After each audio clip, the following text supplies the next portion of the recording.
Power of not reacting, how to control your emotions. Do you have a short fuse and become agitated easily? If so, you must develop emotional restraint.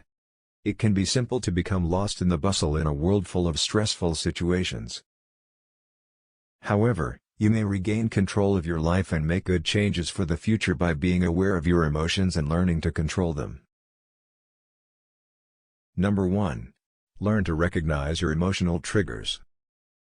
The first step to managing your emotions is recognizing your emotional triggers. Things that aggravate or distress you are emotional triggers. They could be specific persons, locations, memories, words, smells, or even places. This necessitates considerable introspection and self-reflection, as each of us has unique triggers. But rather than exploding in rage, you can better control your emotions by being aware of what makes them come on. Number 2. Breathe deeply a few times. Take a moment to breathe and relax if you notice yourself getting too irritated, so that you don't act in a way you'll later regret. One of the best techniques to immediately settle down when you're angry, irritated, or disappointed is to breathe. This might be especially helpful if stress is you feeling overwhelmed. 3 to 4 deep breaths help you relax and feel more in control of your emotions by calming your nervous system and reducing stress. Number 3. Don't hold your strong feelings inside. You could believe that keeping your emotions within will make them go away, but this is untrue. Here, regulation, rather than repression, is the key to emotional control. Regulating your emotions is accepting that you have intense emotions and being aware of the best ways to handle them, such as through discussing or documenting them. When you repress your emotions, you avoid or ignore how you're feeling and seem as though you don't care about anything when, in reality, you do. This may lead to the accumulation of unfavorable emotions and eventual hostility. Number 4. Instead of using you statements, use I statements. When you're provoked, your emotions may be raging inside of you, but remember that the words you use can either make things better or worse. It's simple to say things like "you always do this" or "you never listen" when someone says or does something you don't like. However, making such statements will probably only make the other person angry and defensive. Therefore, take ownership of your feelings and express them instead of blaming others for your feelings.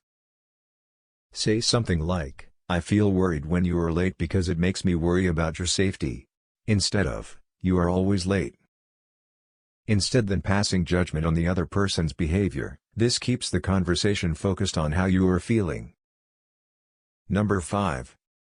Don't speak loudly. Losing control is indicated by raising your voice. It's normal to want to communicate your feelings and thoughts when you're furious in the loudest way possible. Yet doing so just serves to make things worse. On the other hand, if you speak in a confident and composed manner, your comments will have more weight. If your argument is supported by logic and facts, you might even be able to persuade someone who disagrees with you. Keeping your cool promotes respect for both parties and enhances dialogue, which makes it simpler to settle disputes. Number 6. Avoid making assumptions. Uncertain assumptions about the motives or actions of others might result in some rather explosive situations. Because they are founded on insufficient knowledge, assumptions are risky. If you assume something and then overreact as a result, the other person can feel attacked and begin to overreact as well. Don't jump to conclusions the next time someone says or does anything you don't agree with or understand. Instead of generating an opinion about their comment or conduct, try to understand what they mean by asking questions. This will provide them a better opportunity to express themselves so that you can both fully comprehend each other's viewpoints and move on positively. Number 7. Empathize. When you feel that your emotions are taking control of you, it may be difficult for you to remain objective about what is going on in your environment. This is particularly valid when handling a challenging circumstance with another individual. Number 8. Take a time out if you've tried everything and are still having a hard time controlling your emotions. It is a useful tactic for avoiding overreacting and resolving disputes. It provides you with the chance to collect your thoughts and decide what to say. Or, Express yourself your way and come back when you're more composed. This is especially beneficial if the other